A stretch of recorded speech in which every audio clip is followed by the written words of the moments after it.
to Psych Sessions AI, a podcast dedicated to discussing the impacts of AI on the field of psychology.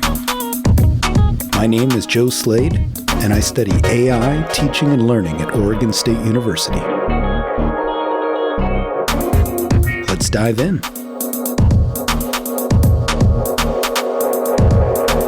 Hello all, and welcome to this first episode of the Psych Sessions series on AI and education. Joining me today is Garth Neufeld, co-founder of the Psych Sessions podcast and professor of psychology at Cascadia College in Seattle. Garth, welcome. Thanks, Joe. I'm excited to be here, and I am so excited that you're kicking off this series on AI. You are the guy to do it. I'm excited for people to hear from you because you have been looking into AI. I think, would you say more than the regular sort of person in higher education might have at this point in time? I would hope so, given that it is kind of my line of research. We're, trying to use teaching and learning science to build new kind of AI tools. So, yeah. It's definitely a passion of mine. Well, that's great. I know it's a passion of someone's when we kind of get to talking about, like, we're sometimes a little sheepish about, hey, what would you think about, doing a podcast for AI? And I always feel like maybe we have to convince some people like that they have good ideas. But when I said, are you interested? He said, yeah, I'm interested. If only for the fact that, it gives me an excuse to have conversations with smart people and, learn from them. I don't see any downside. Yeah, that's kind of my philosophy in life. And you've done through, I think, the Teaching and Learning Center at Oregon State University, you've already done something like this. Correct me if any of that is wrong. Yeah, we had a podcast. It's still up on Spotify called AI on Campus at Oregon State University, where we interviewed, I think we have 8-9 episodes up, interviewing faculty, staff, just kind of in general about how AI has impacted higher education from their perspective. Well, that's great. So folks, you can go check those things out. How did those interviews go for you? Did you, I assume that these are people that you wanted to learn from, and how did that go, and how was it received by other folks? Learned a lot. It was interesting. We kicked it off with some people from the writing department. They seem like kind of a natural place to start, given that a lot of this generative AI is text-based. And, a couple of the instructors were very AI forward, and they're like, I use it in my own work. It helps me brainstorm ideas. And so I don't feel bad for, maybe giving students some instructions on how they might use it themselves. Some other faculty were pretty adamant about the fact that writing is about learning to think in part. And when you offload that, maybe you're not learning those valuable lessons yourself. So a diverse group of perspectives from, even just those handful of episodes. Yeah, I like how you reached out. I mean, our listening audience is generally psychology educators. One of the things I'm really excited about is you have the ability to reach out of the discipline because what we're dealing with AI in education right now is bigger than just our discipline. So I like that you are going to, bring some of those folks in, I imagine, but also that the content of what you're talking about is sort of discipline agnostic in some ways. I'm sure there'll be psych specific things, but like, how do you think about AI specifically for psych versus more generally across higher ed? I mean, you could come at it from different angles. I mean, obviously, there is kind of an underlying psychological aspect to human-robot interaction. You could come at it from that perspective, like, how are we relating to it? There are examples of, people forming attachments to, like AI. Like I like to go for walks and listen to the voice feature, the voice mode of ChatGPT. And I can't tell you how many times I forget that I'm talking to an AI and not a person. I mean, it's easy to slip into that. You could come at it from that angle.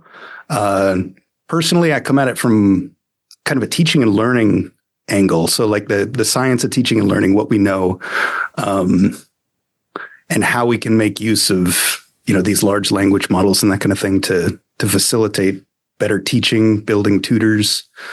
But yeah, I've also heard of people developing AI tools for counseling. And, so there's that aspect.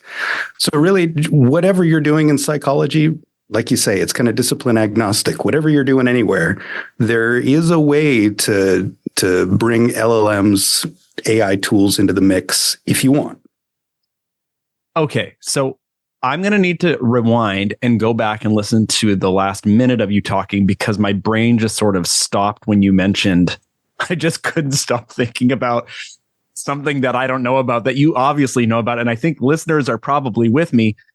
Can you tell me what you were talking about with the ChatGPT voice feature? Because I don't know what you're talking about. And I use ChatGPT. I probably use it more than the average educator uses it. So, but I am on the edge of my seat, Joe. Talk to me.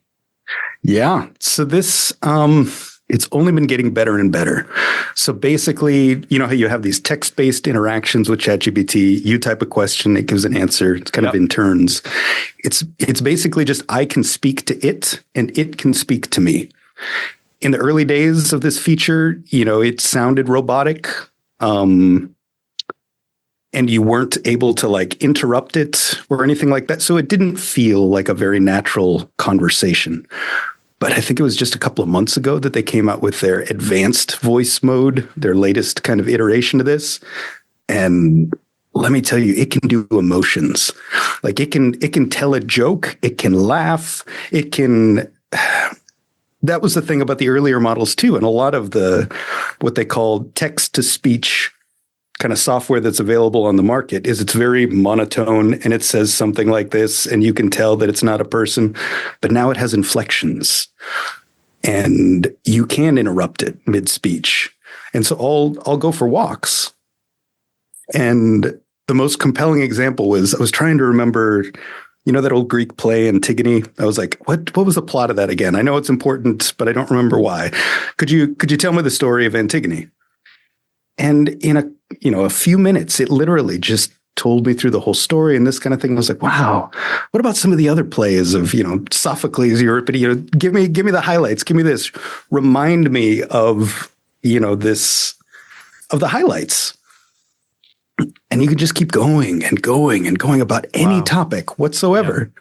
And you're walking around with earbuds in and you're just talking to it. Now, if folks could see the video, you had your hand up like an old telephone right up to your ear. But isn't this so weird? Like our bodies don't even know quite what to do with all the tech. And so hold on. So, okay, I have ChatGPT on my phone. I've heard people say, don't put it on your phone. I don't care. There's nothing that's going to learn about me that it's going to, ruin me. So, okay. So when I'm on ChatGPT on my phone, it looks like there's a headset option or something like that. Is that where we choose a voice? Oh, you can choose a voice? You can choose a voice. I am to work with you, and I can't wait to get started. So what's the game plan? Oh, talk to it. Try it. I don't want to do it live. I felt like just really vulnerable about talking to it. I'm sure that would go away really quickly, but I can't also, Joe, if you could see my second screen here while you were talking, I Googled the movie Her because I don't know how that holds up. That movie's 11 years old now, but there are other movies out there like there's what is the other one? Ex Machina or something like that. Yeah. Or, I don't know, like that's what it is. Yeah. Mm-hmm. Were these, I don't know if you've seen either of those, but was our idea of what AI would be close to what it is or is becoming in your mind? And maybe you can't answer that. I don't know. Yeah, I don't know. Okay. I mean, there's a part, I tend to be a tech optimist. Like I tend to feel like we're going to equilibrate to no matter what's going on. Yeah. And we're going to be fine. We've been fine. We've been through worse as a species. We're going to be fine. But then, there are times when I consider the fact that we're trying intentionally to develop algorithms that are addictive. for human beings. And that seems like it might have consequences. And I can also imagine situations like, let's go back to a counseling chatbot. So let's say that someone's depressed. Let's say that they're lonely and they're having a hard time. And, maybe they're not as comfortable talking to a real life human counselor, or, they just don't have access. Let's say you're in a moment of need and crisis. It's 11 p.m. And you're alone and you can't get somebody on the phone, but maybe you can have this chatbot that is trained on, DSM, counseling materials, all these kinds of things.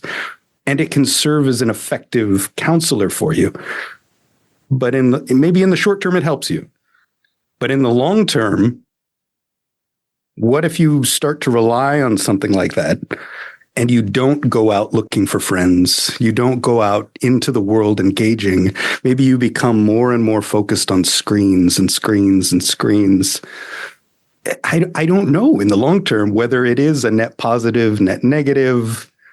It's hard to tell. Okay, so two things that come up for me as you're talking about that. One is obviously ethics problems or challenges throughout kind of the integration of AI in life, but also there are philosophical and existential issues. And I know that we're going to have to narrow it down because you named this podcast AI and Education. So we've got to talk about education, but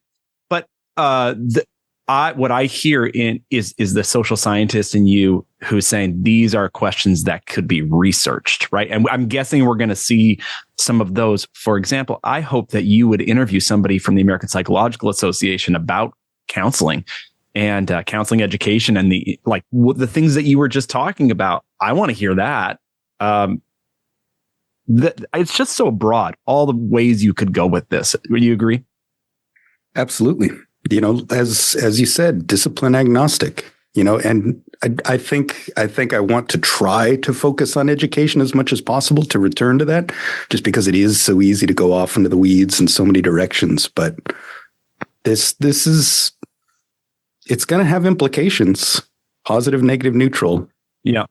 Well, I also like that you and folks, I think it's good to know that the host of this series is really taking an optimistic view of this. And I'm glad you said it. I didn't even think about it until you mentioned it. Like, where is, how does the host fundamentally think about these things? And if we are thinking more optimistically about it, I think that opens up all kinds of possibilities in education even. I definitely know that some people approach this without a growth mindset and maybe a little bit more pessimistically. And I don't think that's helpful. Like, I see some people white knuckling in resistance to this. And so I'd like to hear your thoughts on kind of resistance versus working with this. What have you seen so far, or what have you heard from folks? I mean, it makes sense to take a conservative attitude toward something when you feel like what we have right now works. Like you've come to where you are without this, and you went on a series of heroic journeys to get here. You learned valuable lessons that in your heart are valuable. And you see maybe your system of almost ethics or morality being challenged by a new way. Like, this doesn't seem familiar to you. You know in your heart that there is a way to get to like a successful position in life, and you want to help your students as best you can. And that's what you know.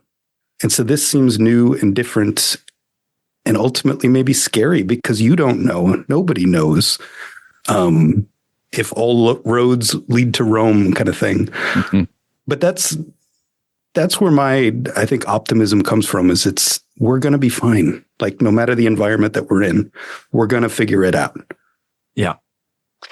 My experience playing with a lot with ChatGPT, and I just came across a new AI tool, and I know there's a million out there. But I came across a new one called Gamma. Not sure if you've seen that one, but it basically is AI for like creating slides, beautiful slides. It's really fun. But I think that is my takeaway.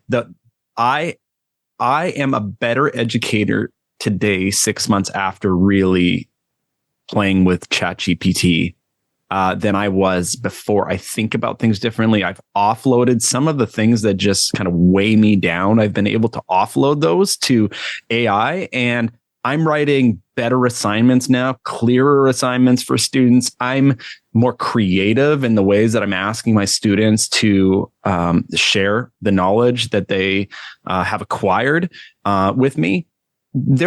So all to say, I think for me, it's just been play and fun.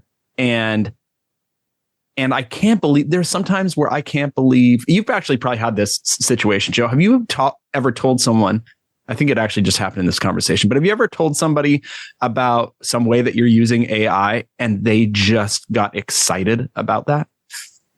I'm sure, like the voice mode, right there. That's a winner.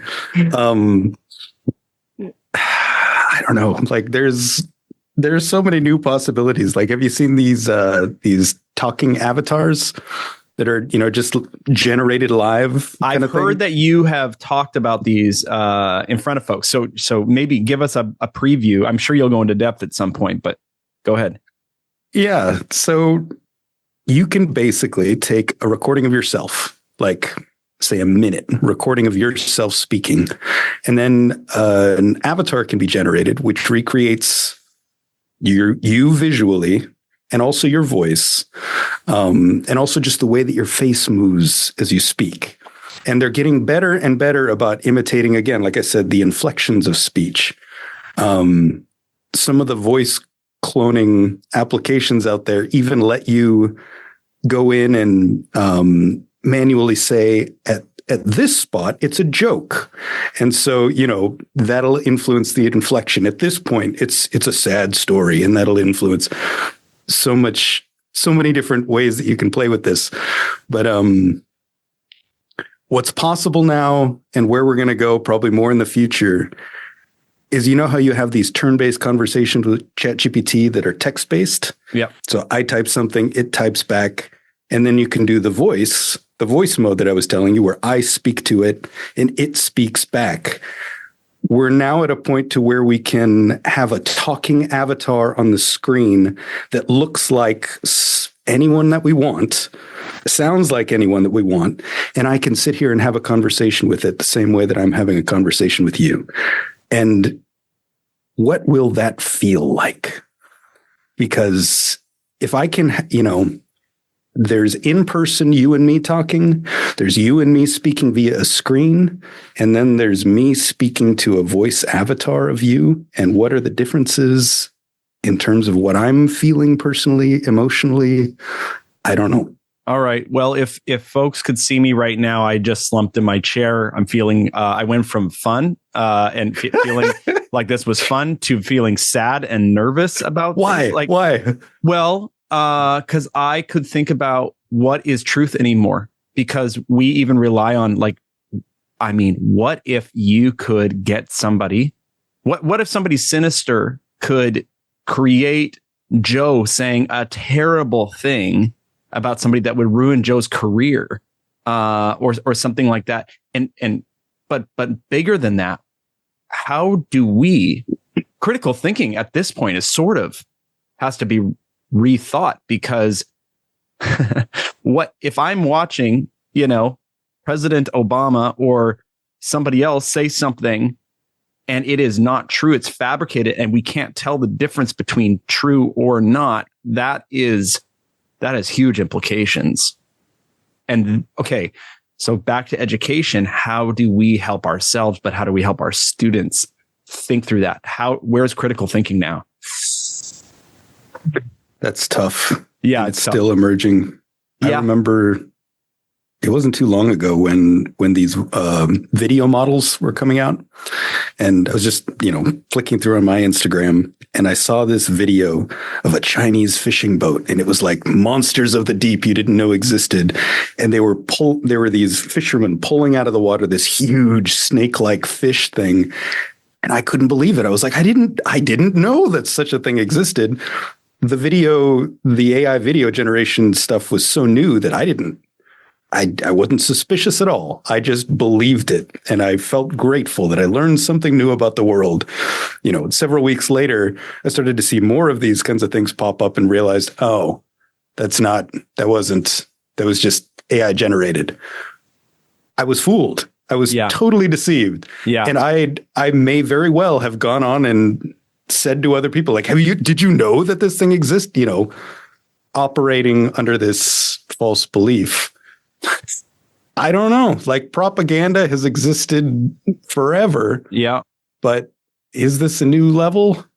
I mean, is quantity a quality all of its own kind of thing? Could you imagine a split screen video where Garth is on one side saying something terrible about some group of people, and then Garth is on the other side saying, that's not me, this is me. And then the other Garth is saying, no, this is me, that's not me. It sounds like we're in a sci-fi movie, but we're really not that far from this. So let's hope that they have let's hope that there are some sort of regulations and oversight on these things. But let's just get back. I know I'm in the weeds right now. I'm in my own personal weeds. But how do we give students the new skills to think through these questions, these ethical, these philosophical, these critical thinking considerations? How do we do that? I'm glad you're going to solve all of this for us in this new series. Basically, my attitude again would be pretty optimistic. It's like, show them what's out there. If you want. I mean, if you're a faculty member who doesn't want to, that's your right too. Yep. I mean, the classics are classics for a reason. Like, there was a reason that I asked that voice mode to summarize Antigone for me, that old Greek play, is because there are valuable lessons still to be learned from the old classics, and that won't change. Yeah. They can just be reapplied within new environments. So, keep teaching those old wisdom principles, and then show them what's out there, and then they'll figure it out. It's kind of my hope.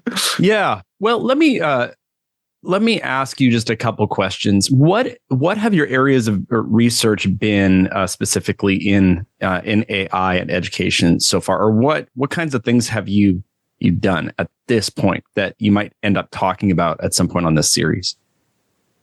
Yeah. So we were just talking about avatars.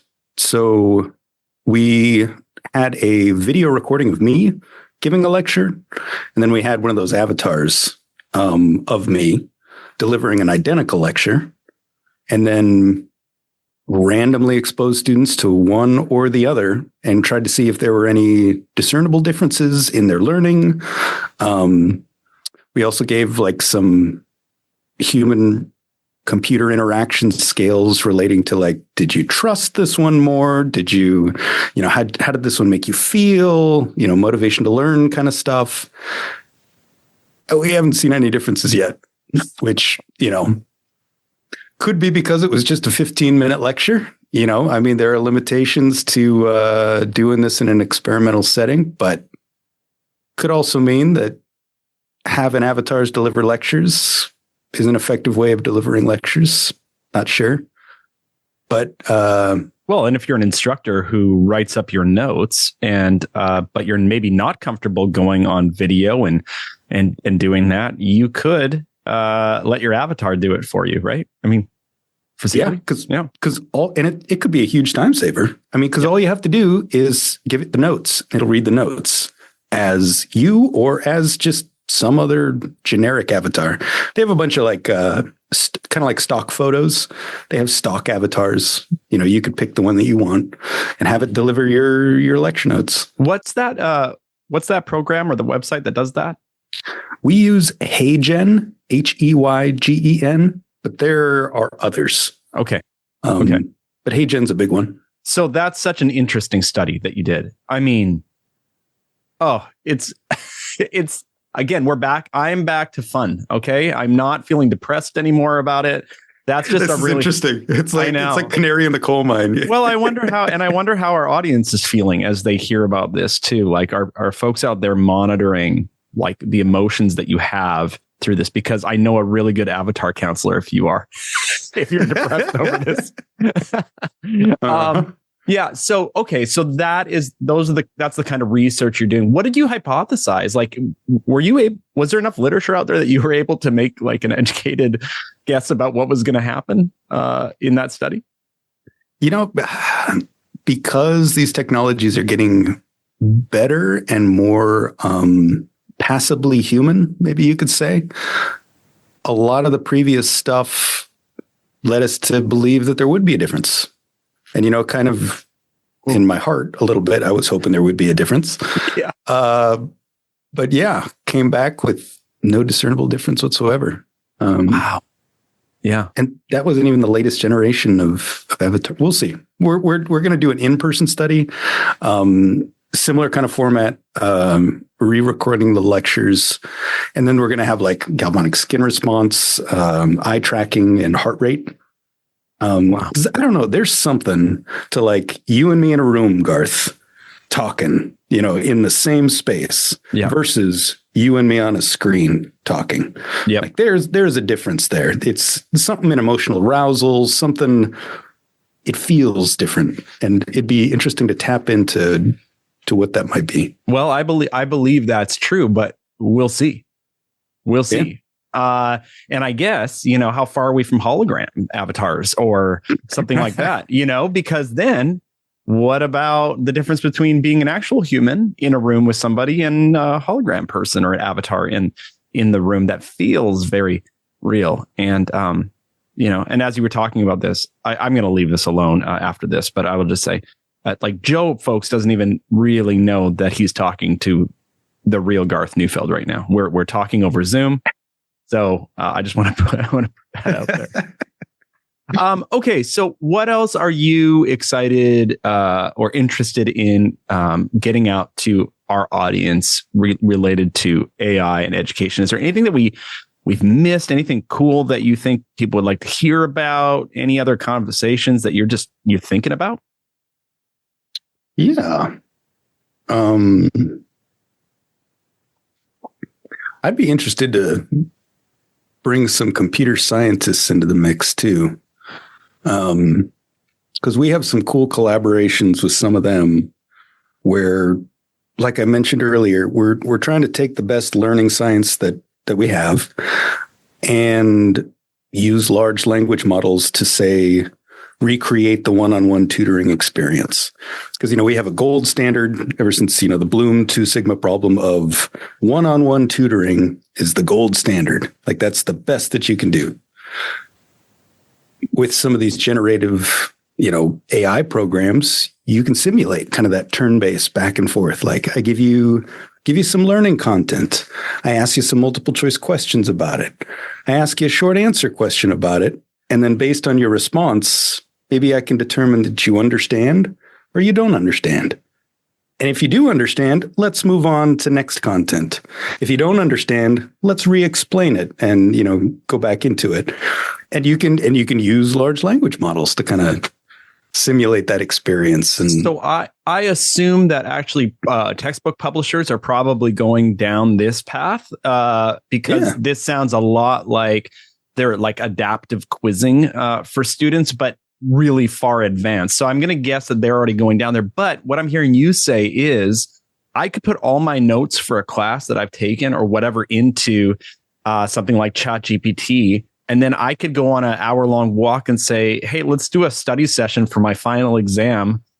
Provide me with some short answer questions that will determine whether or not I can give clear examples about general terms in introductory psychology or something like that. And then now you're having this conversation back and forth and correct me when I'm wrong, or if I'm not clear, please provide me a follow-up question that would force me to be clearer about it. Something like that, right?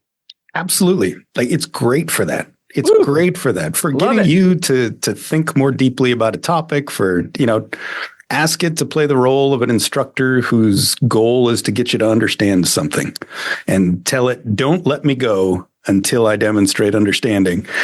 And it'll keep at you. And that's, Yeah, until it's a physical entity, and then you'd have to change your language from "Don't let me go." But yeah, okay. So, you just said something there. Okay, so tell me. So I think that's a great idea to have a conversation with like computer scientists would be really, really interesting. Using this, teaching students to use this as a tutor would be great. Anything else that you want to just mention that people might find interesting as we get into the first episodes of your new series? I guess just, kind of the guests, people who I'm looking to talk to, educators, people who are using the tools, how they're using the tools, and educators who aren't using the tools and don't want to use the tools and have strong opinions about it. I would love to hear about that. I would love to hear people from all different perspectives, because I think is the strength. If we all say the same thing, then that is a very fragile system.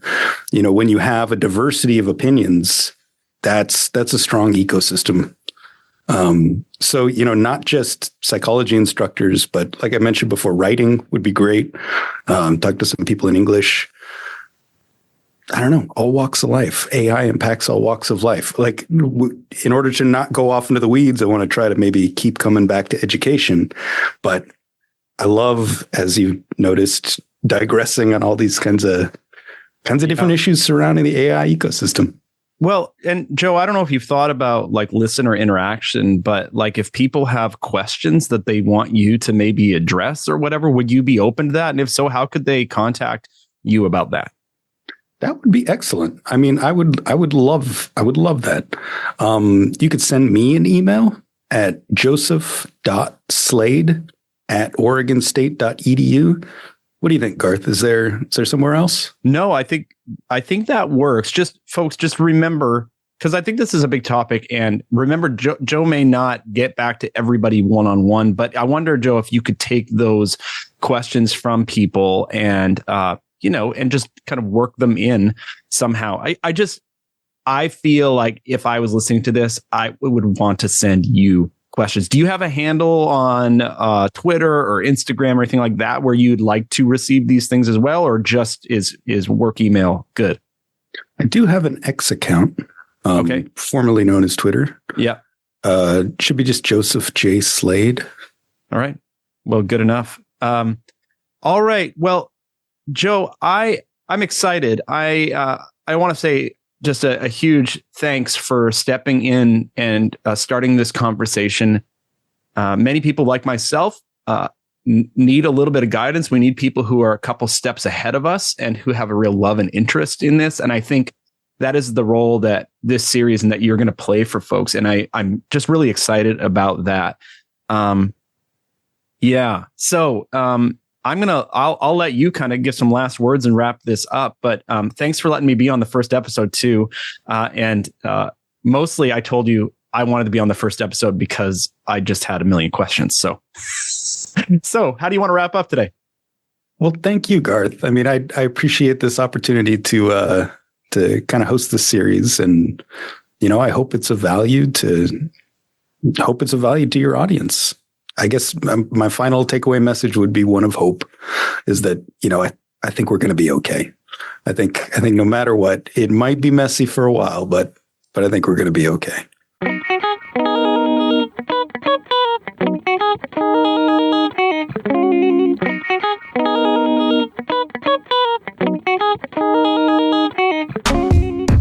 Thanks for listening to Psych Sessions AI.